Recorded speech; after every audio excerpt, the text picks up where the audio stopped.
We're now looking at how the visualiser can help support historical and geographical understanding with children. And the really important thing in this area, and this is where visualisers really lend themselves to supporting learning, is the ability to look at historical objects and artefacts, to be able to share things that are very precious, with everybody being able to see what's happening, and also be able to pass things around while we're looking at a live image on the board. So what I have here is it's a reproduction of a World War II newspaper, and we're able to all see that, to be able to zoom in on particular articles using the autofocus just to clarify that image.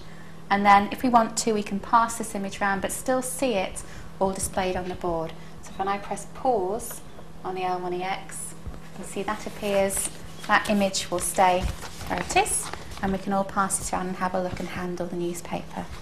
If I press pause on the L1EX again, I'm back onto a live image.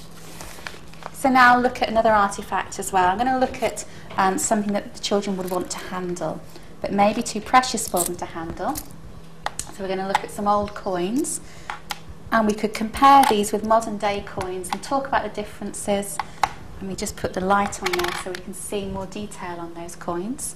And I'm going to zoom in, and we're going to look very closely at this half crown here, and we might choose to compare that with a modern day coin and talk about the differences and the similarities between them as well. Perhaps look at the other side and look at the picture of the sovereign on the back.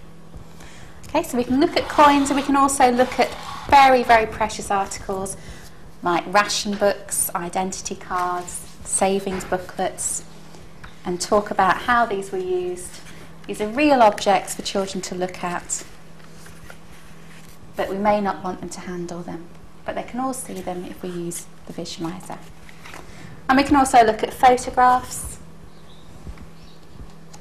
and we can look at postcards, and we can compare them with modern day photographs and modern day postcards.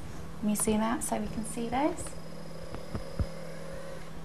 And let me autofocus so we can see the detail.